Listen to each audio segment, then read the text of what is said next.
Europe is on the brink of what could be one of its worst crises in recent memory. You've probably heard a lot about inflation lately, but what does that really mean, and how bad is it? Today, we're going to talk about why Europe is facing such a massive crisis right now, which countries are getting hit the hardest, and how it could affect everything from your everyday life to global politics. Let's start with the most important part: inflation. Inflation is when prices go up for the things you need in everyday life, like food, gas, and housing. Normally, inflation is around 2% per year in most developed countries, which is a healthy amount. That means things get slightly more expensive each year, but wages and economies generally keep up. But right now, in Europe, inflation has gone out of control. We're talking about numbers like 8%, 10%, or even higher in some places.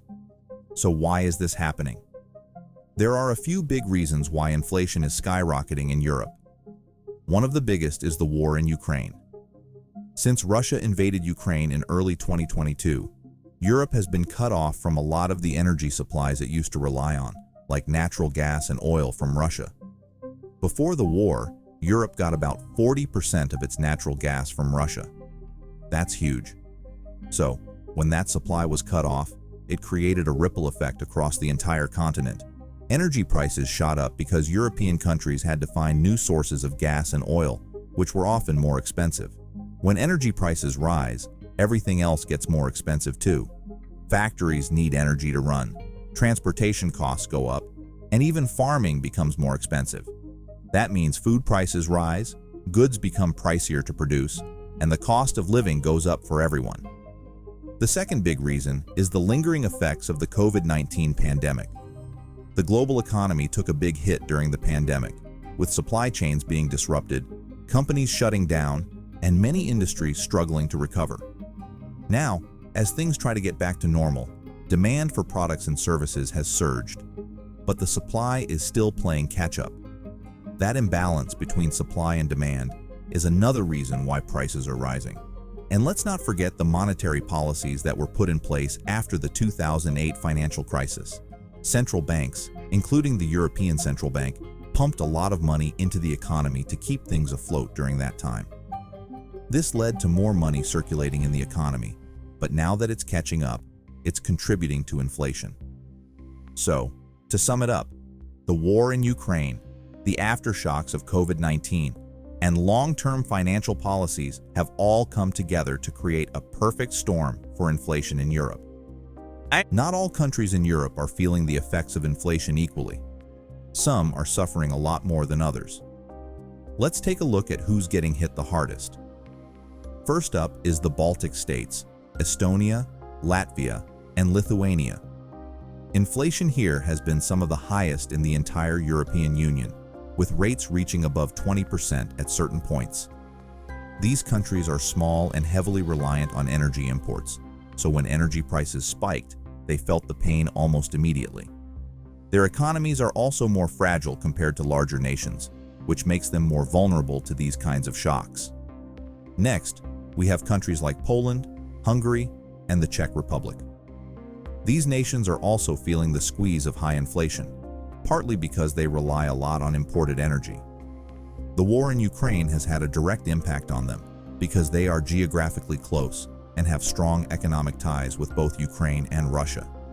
They've had to deal with the refugee crisis, increased defense spending, and higher costs for goods. Then, there's the southern part of Europe, particularly Italy and Greece. These countries were already struggling with economic problems before inflation hit. They have high levels of public debt, which makes it harder for their governments to spend money to help cushion the blow of rising prices. Italy has seen inflation rates soar to over 8%, and Greece isn't far behind. Both countries are still dealing with the long-term effects of the 2008 financial crisis, so this new wave of economic trouble is especially tough for them. On the other hand, there are a few countries that are doing better than others. For example, Switzerland has managed to keep inflation relatively low, around 3%. Why? Well, Switzerland has its own currency, the Swiss franc, which has remained strong throughout the crisis. This helps to shield them from some of the price hikes seen elsewhere. They also have more stable energy supplies and a stronger economy overall.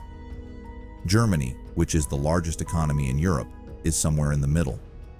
While inflation is definitely a problem there, it hasn't hit the same extreme levels as in the Baltic states or Southern Europe. Still, it's been tough for Germany, especially because it used to get a lot of its energy from Russia. Germany has been trying to shift to renewable energy sources, but that's a long-term solution, not something that can help in the short term. Now, let's talk about what all this means for the future. What are the consequences of this inflation crisis? One of the most immediate effects is that people are feeling poorer.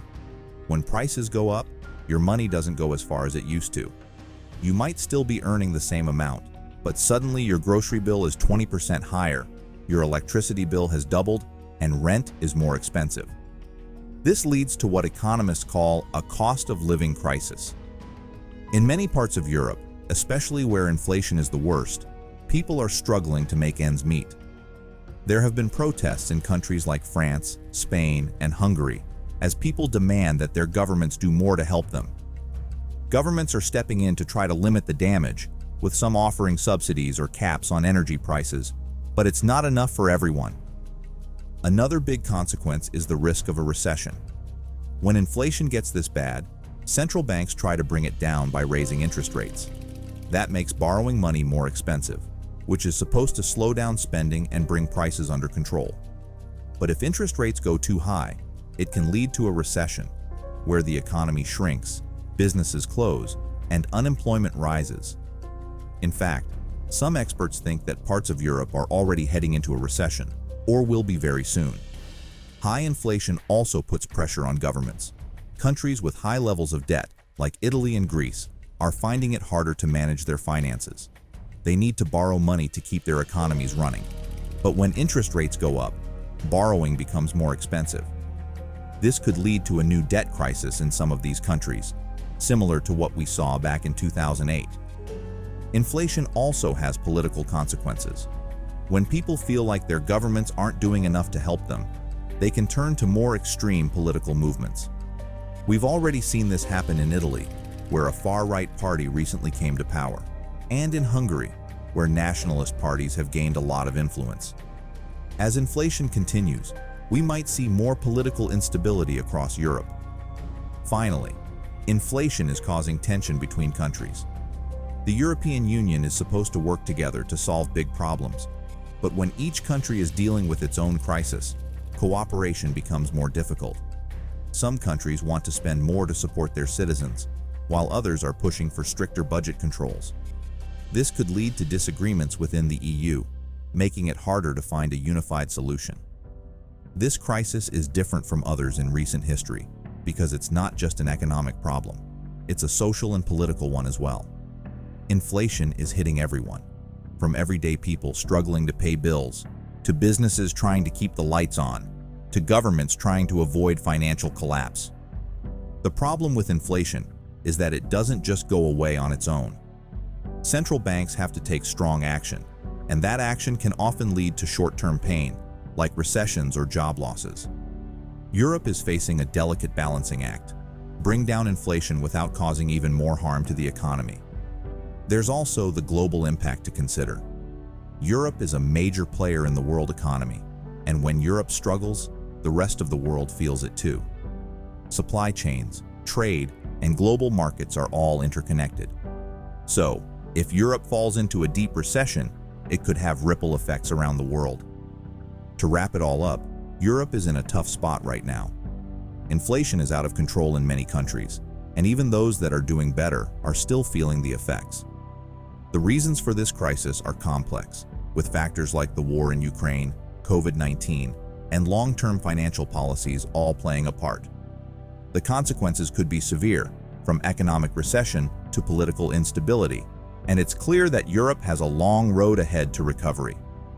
The coming months and years will be critical.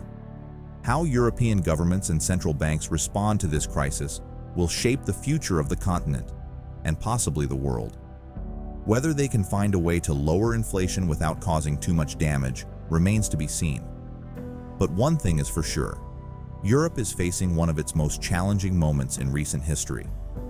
And what do you think? And especially if you live in Europe, how are you preparing to face this crisis? Let me know with a comment below. And if you liked the video, don't forget to subscribe and like for more future content.